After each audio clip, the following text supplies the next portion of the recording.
So ఈ మధ్య వచ్చిన చాలా పెద్ద సినిమాలు ఇప్పుడు అంతా 100 కోట్లలోనే మాట్లాడుతున్నారు తెలుగు సినిమాల స్థాయి. తెలుగు సినిమా దశ దిశలా వ్యాపించి మనం సుప్రీమసీ గెయిన్ చేసామని మీరు అనుకుంటున్నారా వర్మ గారు?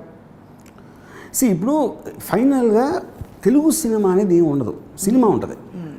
ఇదే సినిమా మీకు మలయాళం నుంచి రావచ్చు, ఒరిస్సా నుంచి రావచ్చు, కన్నడ నుంచి రావచ్చు, ఎక్కడి నుంచి అని రావచ్చు. ఎప్పుడైతే ఒక సినిమా అంత పెద్ద ఇంపాక్ట్ క్రియేట్ చేసిందో ఓనప్ చేసి తెలుగు ఇండస్ట్రీ ఎంత ఎదిగిపోయిందని మనం గొప్పలు కొట్టుకుంటాం బేసిక్గా.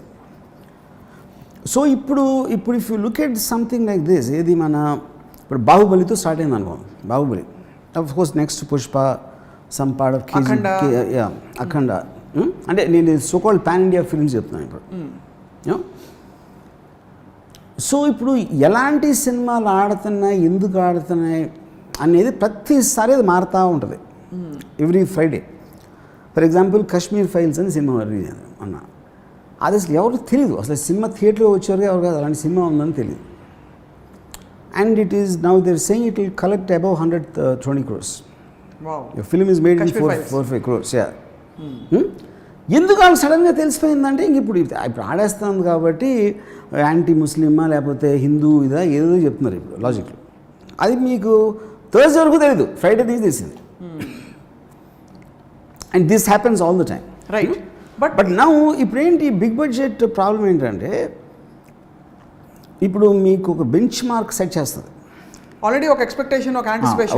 ఒక స్టార్ ఫిల్మ్ ఒక సూపర్ డూపర్ హిట్ అయిపోయి బాహుబలి లాగా లెట్స్ సే 1,500 crores కలెక్ట్ చేసింది అనుకోండి. ఇప్పుడు then it becomes very difficult for you to gauge. అండ్ ఇప్పుడు ఈ స్టార్తో తీస్తే 1,500 crores కలెక్ట్ చేస్తుందా? రాజమౌళి ఉన్నాడు, extraordinary battles and never before seen, ఒక విజువల్ బ్యాటిల్, యాక్షను, ఒక పంచ్ డైలాగ్స్ అని అన్నీ ఉన్నాయి. యూనో అవన్నీ ఉన్నప్పుడు మీకు ఆ కలెక్టివ్ ఎక్స్పీరియన్స్ అనేది అంత ఎక్స్ట్రాడినరీ ఎమోషన్ రైజ్ చేసింది కాబట్టి అంత మెజర్ హిట్ అయింది. ఇప్పుడు అదే స్టార్ తోటి ఇంకోటి తీస్తే ఎంత ఆడుతుంది, ఎంత ఆ రేంజ్కి వెళ్తుందా లేదా అంటే ఎలా క్యాలిక్యులేట్ చేస్తారు అసలు? అఫ్కోర్స్ మామూలుగా స్టార్ డెఫినేషన్ ఎప్పుడు కూడా ఈ స్టార్ ఉంటే మినిమం ఎంత వస్తుంది అనేది ఒకటి ఉంటుంది. అదేంటి దానికి బెంచ్ మార్కు, అంతకుముందు తన సినిమా ఏదో అలా చేసి ఉంటుంది. దానికన్నా మీరు ఒక 15-20% లేకపోతే సినిమాని బట్టి కిందకో పైకో ఇలాంటి ఆసిలేషన్ ఉంటుంది. బట్ అప్పుడేంటి మీరు అది ఆల్రెడీ అంత చేసింది కాబట్టి నేను అంత ఖర్చు పెడితే నాది కూడా అంత చేస్తుంది అనే ఒక హోపు, దాంతో ఖర్చు పెట్టేస్తారు అవసరం లేకపోతే. అంటే అవసరం లేకపోయింది ఎవరి ఉద్దేశంలో, అది కదా ప్రాబ్లం. ఇప్పుడు రీసెంట్గా మీ దగ్గర డబ్బులు ఉన్నాయి లేకపోతే అంటే ఇప్పుడు లీప్ ఆఫ్ ఫెయిత్ అనేది జేమ్స్ కెమెరాన్కి ఉంది, కెవిన్ కాస్టనర్కి ఉంది. అది ప్రూవ్ అయింది, ప్రూవ్ అవ్వాల, అది కదా పాయింట్ అక్కడ. ఇప్పుడు మీరే 127 hours సినిమా ఎగ్జాంపుల్ ఇచ్చారు 2-3 సార్లు. ఒక చాలా నేరో దీనిలో గుంటలో ఇరుక్కుని ఒక పైప్లోనే ఎక్కడో అండర్ గ్రౌండ్ ఇరుక్కున్న ఒక వ్యక్తి బయటకు వచ్చే సినిమా. ఆ సినిమాలో ఎంత ప్రొడక్షన్ ఖర్చు అయింటుందో మీరు గేజ్ చేస్తారు. I mean as a film maker you will know. But it did phenomenally well. So the success of a film, if it's not directly related to the budget and అవసరం లేని చోట, for example ఒక love story like Radheshyam 300 crores ఖర్చు పెట్టారు, దాని వెనకాల justification ఏమై ఉంటుందంట? 300 crores పైన అని వినికిడి, వి డోంట్ నో. ఇప్పుడు నేను ఒకటి చెప్తాను, సరే నాకు అంటే I don't want to mention any particular project since your telling. ఇప్పుడు ఏంటంటే I'm again coming to the example of Aamir Khan. Baahubali అనేది it is a period film set in those times and it requires that kind of grandeur. Radhe Shyam is a love story for whatever I heard. మీరు love స్టోరీలో ఒక కేవలం మీకు market ఉంది లేకపోతే మీ cinema ఎంత చేస్తున్నాయనే దాన్ని బట్టి అది ఎవరి డెసిషన్ అనేది నాకు తెలియదు. అది ప్రొడ్యూసరా, ప్రభాసా లేకపోతే ఎవరని నాకు తెలియదు.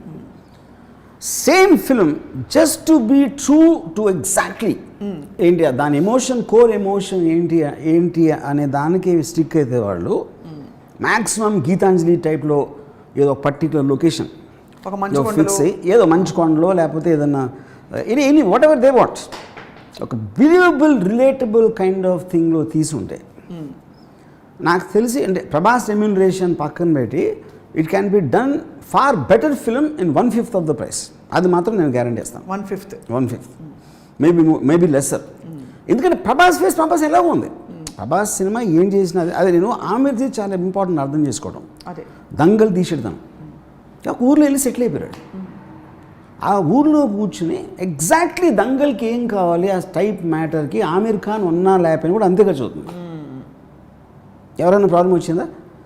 ఈ గజనీ ఎంతంత పెద్ద సినిమాలు ఆమీర్ తీసిన తర్వాత ఒక ఏళ్ళతో కలిసి ఒక చోట తీసడం ఎవడన్నా అంటాడా?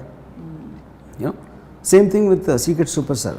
సో ఆమీర్ రియలైజ్ నా స్టార్డము ఒక సెపరేట్ కాంపోనెంటు, ఈ సినిమాకి అసలు యాక్చువల్ ఎంత ఖర్చు అది సెపరేట్ కాంపోనెంట్. నేను ఉన్నాను కాబట్టి దాన్ని ఆర్టిఫిషియల్గా దాన్ని ఇంకా దాన్ని ఎక్స్పాండ్ చేయొద్దు. This is the problem. ఉన్నారు కాబట్టి వాళ్ళని ఫుల్గా ఎలా అయితే అన్ని వైపుల నుంచి గ్లోరిఫై చేసి మ్యాగ్నిఫై చేసి చూపించాలనే తాపత్రయం. ఇప్పుడు ఇంకో ప్రాబ్లం ఏమవుతుందంటే, ఇప్పుడు ఫర్ ఎగ్జాంపుల్ ఇప్పుడు ప్రభాస్ చాలా బాగున్నాడు, విజువల్ ఫీస్ట్ అవన్నీ సెపరేట్ కాంపోనెంట్స్. విజువల్ ఫీస్ట్ అవ్వటం వలన సినిమా నచ్చట్లేదని నా థియరీ. ఎందుకంటే ఆ visual feast is coming at the expense of you not connecting to the characters. It is dominating. మీరు ఇప్పుడు ప్రభాస్ ఆ అమ్మాయి ఒక ఫాస్ట్ ఫుడ్లోనూ ఒక మ్యాక్డొనాల్డ్స్లోనూ లేకపోతే అంటే మనకు తెలిసిన ఒక కైండ్ ఆఫ్ ఏ లొకేషన్లో కలిసి మాట్లాడుతున్నప్పుడు మనం వచ్చిన ఫీలింగు, మనం ఎప్పుడు చూడని ట్రైను, ఎప్పుడు చూడని ఒక వ్యాలీలో చేసినప్పుడు మీకు అసలు రిలేటబిలిటీ ఉండదు. అవును, షార్ట్గా బాగుంటుంది. అందుకని అందరూ visual feast ban, but visual feast is coming at the expense of killing the emotion. Right. ఇప్పుడు Prabhas is super handsome guy, super charming personality. Any which way it work. తను ఏం చేసినా కూడా అప్పుడు ఏమవుతుంది, మీరు ఎప్పుడైతే సెట్టింగ్ ఆర్టిఫిషియల్ చేశారో క్యారెక్టర్స్ కూడా ఆర్టిఫిషియల్ అయిపోతాయి.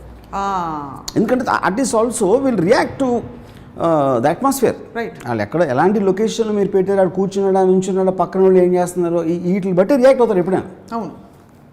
సో ఎప్పుడైతే అన్రియల్ షాట్ పెట్టారు అనుకోండి, వాళ్ళ పర్ఫార్మెన్స్ తెలియకుండా మీకు డల్ అయిపోతుంది, ఒక స్పెక్టకల్ అయిపోతుంది అది జస్ట్.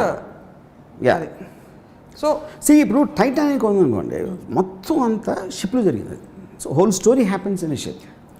అక్కడ సో ఇప్పుడు అక్కడ ఏదో ఈడ ఒక లోయర్ క్లాస్ నుంచి వచ్చి మా హీరో అదొక హై క్లాస్ ఒక హై సొసైటీ అమ్మాయికి ఉమ్మెలయ్యలో నేర్పించి అలాంటి kind of a moments 25 years back వచ్చినాయి. యూనో, సో మీకు అక్కడ ఏంటి క్యారెక్టర్స్ గుర్తుండిపోతాయి. క్యారెక్టరైజేషన్స్, మూమెంట్స్, లేదో ఏళ్ళతో పాటు వచ్చి థర్డ్ క్లాస్లో డాన్స్ చేసేసి అమ్మాయి, అలాంటి మూమెంట్స్ మీకు ఆ ఎనర్జీ అనేది వస్తుంది. ఇక్కడ ఏంటి, ఎప్పుడైతే మీరు ఒక ఆర్టిఫిషియల్ సెట్టింగ్ పెట్టారో everything looks plastic after some time. You know, this is what I felt watching the trailer. నేను సినిమా చూడలేదు, only if I'm talking about Radheshyam in particular. Right. But the intention of the makers for sure is to delight the audience. లేకపోతే ఎవరైనా ఎందుకు చేస్తారు? And also to please the star cast and to make them feel comfortable. Please the star cast, I don't know is a point, because see నేను అదే చెప్తున్నాను. ఇప్పుడు మీరు films ఎప్పుడు ఒక్కరోజు తీసుకోరు డెసిషన్. ఇప్పుడు ఫస్ట్ సినిమా కథ అనుకున్న తర్వాత రోజు ఇంత పెద్ద మనం కూడా మామూలు లవ్ స్టోరీలాగా తీస్తే మనకు అంత గ్రేట్నెస్ ఏముంటుంది, మనం దానికి పెద్ద సెట్టింగ్ ఇద్దాం అని ఆలోచిస్తారు. అప్పుడు మీకు మనీ ఉంది, రికవరీ అవ్వటానికి కూడా ఉంది గ్యారంటీగా అని తెలిసినప్పుడు యూ స్టార్ట్ లూజింగ్. నేను చేస్తాను చాలాసార్లు అలా, and same type of maybe not this mistake. Right. ఎందుకంటే you are not able to see the whole thing in totality. అది పెద్ద లెవెల్లో ఆలోచిద్దాం. ఇప్పుడు ఫర్ ఎగ్జాంపుల్ ఇది ఉందనుకోండి, ఈ టైపు స్టోరీ వై షుడ్ ఇప్పుడు ఎవరన్నా ఫారిన్ కంట్రీలో ఎందుకు పెడతారు చెప్పండి? ఏ స్టోరీ అయినా ఇండియన్ పీపుల్ కోసం తీస్తున్నారు. కేవలం ప్రొడక్షన్ చేద్దాం, మంచి అక్కడ చేద్దాం అంటే దాని వలన ఆడదు. ఇప్పుడు మనం ఇది వచ్చింది కదా, నేను సినిమా ఫిదా వచ్చింది, I'm sure it is made locally, which is the reason the connected. So ఇప్పుడు లేకపోతే మీరు అలాంటి స్టోరీ తీసుకోకూడదు. అవును. Then Prabhas should be doing only Baahubali కన్నా బిగ్గర్ ఫిలిం, యాక్షన్ ఫిలిం అంటే అదొకే. ఒక సో అది okay, that is the understandable thing. అది బట్ అవసరం లేని దాన్ని మీరు బ్లోట్ చేస్తున్నారు. దాన్ని you're artificially pumping it, trying to make it look bigger then what it is suppose to be. So అప్పుడు that is the problem. Cinema ఎరువులేసి మనం ఆర్టిఫిషియల్గా పండించి పెద్దగా తయారవుతాయి కూరగాయలు, అలా సినిమా అలా తయారవుతుంది. అంతేనా? అవసరం లేని చోట it's not organic rather you're just trying to అంటే ప్లాస్టిక్ చేస్తున్నారు దాన్ని ప్లాస్టిక్